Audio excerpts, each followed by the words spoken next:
आखाती देशांमध्ये सुरू असलेल्या युद्धजन्य परिस्थितीचा सोलापुरातील महालक्ष्मी महिला पापड उद्योगालाही मोठा फटका बसला आहे। आखाती देशांमध्ये सुरू असलेल्या युद्धजन्य परिस्थितीचा परिणाम आता लहान मोठ्या उद्योगांवरही दिसून येत आहे। सोलापुरातील महालक्ष्मी महिला पापड उद्योगालाही याचा मोठा फटका बसला आहे। या उद्योगातून तयार करण्यात आलेले तब्बल 2 कोटी रुपयांचे पापड सध्या गोडाऊनमध्येच पडून आहेत। आखाती देशांमध्ये विशेषतः दुबईमध्ये रमजान महिन्यात पापडाला मोठी मागणी असते। त्यानुसार काही व्यापाऱ्यांनी आधीच ऑर्डर दिल्यामुळे मोठ्या प्रमाणावर पापड तयार करून पॅकिंगही करण्यात आलं होतं।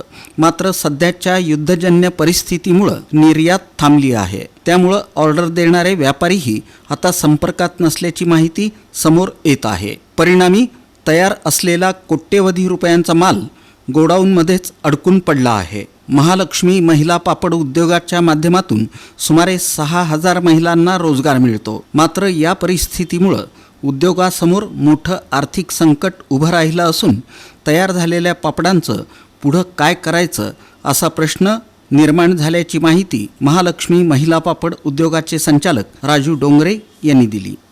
हा उद्योग मी 2013 पासून चालू आहे।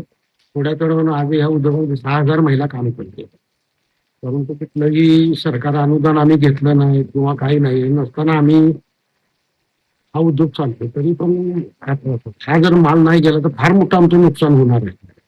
म्हणजे कसं जे ऑर्डरीचा माल जे आहे तेच जाईना ना। ऑर्डर आहे परंतु मालच उचलायला तयार नाहीत ना। ते युद्धामुळे जे बाहेर देशामध्ये चालू आहे। पण तर रमजान सणाचा आम्हाला फार मोठी ऑर्डर आहे, परंतु ह्या युद्धामुळं मालच हा सगळा माल दुबईला जातो। 1,80,00,000 रुपयाचा माल असं इथं पडून आहे।